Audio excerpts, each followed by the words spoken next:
தொழில்நுட்ப கோளாறு ஏற்பட்டுச்சு சொன்னதா ஆர்பிஐ குற்றச்சாட்டு வச்சுங்க. நாங்க பேசணும் அப்புறம் 2 மணி நேரம் பேசினது இல்ல பெண்கள் கூட தர மாட்டாங்க அப்படின்னு குற்றச்சாட்டு வச்சுங்க. சட்டசபை நேரலை துண்டிக்கப்படுவது குறித்து செய்தியாளர் எழுப்பிய கேள்விக்கு சபாநாயகர் அப்பாவு பதிலளித்துள்ளார். தொழில்நுட்ப கோளாறு ஏற்பட்டுச்சு சொன்னதா ஆர்பிஐ குற்றச்சாட்டு வச்சுங்க. நாங்க பேசணும் அப்புறம் 2 மணி நேரம் பேசினது இல்ல பெண்கள் கூட தர மாட்டாங்க அப்படின்னு குற்றச்சாட்டு வச்சுங்க. அது உண்மை கிடையாது. நீங்க ஏற்கனவே நம்முடைய தமிழ்நாடு சட்டமன்றத்தில் மாண்புமிகு முதல்வர் வந்ததுக்கு அப்புறம் தான் நேரடி ஒளிபரப்பு பண்ணுறோம். அந்த நேரடி ஒளிபரப்பு இப்போ எதெல்லாம் பண்ணுறோம் அப்படின்னா, காலையிலே வந்தவுடனே கேள்வி பதில் நேரடி ஒளிபரப்பு. நீங்கள் எல்லா கேள்விகளும் சமமாட்டு ஆளுங்கட்சிக்கும் எதிர்கட்சிக்கும் கொடுக்குறோம். நீங்கள் எல்லாம் பார்த்துக்கிட்டு தானே இருக்கீங்க. அது யாரும் கட் பண்ணலையே, அது பாட்டுக்கு நடந்துக்கிட்டு தானே இருக்கு.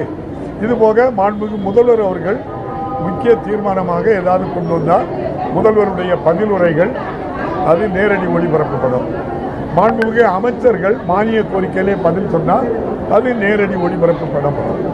திட்டமிட்டு யாருடைய வார்த்தைகளையும் நம்ம வெளியிடக்கூடாது அப்படிங்கிறது நோக்கம் இல்லை. நீங்களே 100க்கு மேற்பட்ட கிட்டத்தட்ட பல பத்திரிகையாளர்கள் ஊடக நண்பர்கள்லாம் அசம்பிளிகளில் தான் இருக்காங்க. எல்லாம் எடுத்து நீங்கள் வெளியே கொடுத்துக்கிட்டு இருக்கீங்க. நீங்கள் யார் எடுத்து கொடுக்கலன்னு சொல்கிறாங்கன்னு எனக்கு தெரியல. இந்த அரசு படிப்படியாக எல்லா நிகழ்வுகளையும் நேரடி ஒளிபரப்பு பண்ணுறது தான் இந்த அரசுடைய நோக்கம். அதன்படி படிப்படியாக செய்துக்கிட்டு தான் வரோம்.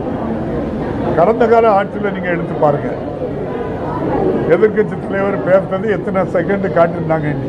இப்போ அப்படி இல்லை.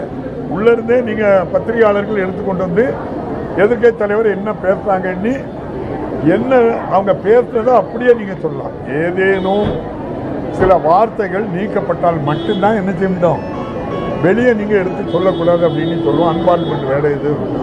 மற்றபடி பத்திரிகை சுதந்திரம் 100% இந்தியாவிலே தமிழ்நாட்டில் தான் இருக்குது. நம்முடைய ஆளுங்கட்சியை விமர்சிக்கின்றவர்களும் சரி அல்லது ஆதரிக்கின்றவர்களும் சரி எல்லாத்தையும் சமநிலையில் பார்க்கிறது தான் இந்த சட்டமன்றம். அது அவர்களே வியந்து இன்னைக்கு இந்தியா முழுவதும் இருக்கின்ற தமிழ்நாடு சட்டமன்றத்தில் தான் மாண்புமிகு முதல்வர் மு.க. ஸ்டாலின் பொறுப்பேற்ற பின்பு தான் இப்போ ஒரு ஜனநாயக ரீதியில் இந்த சட்டமன்றமே நடக்குது. 38 ஆண்டுகளுக்கு பிறகு சட்டமன்றம் ஜனநாயக முறையில் நடந்துகிறது. செய்திகளை உள்ளது உள்ளபடி தெரிந்து கொள்ள ரெஃப்ளெக்ட் நியூஸை சப்ஸ்கிரைப் பண்ணுங்க.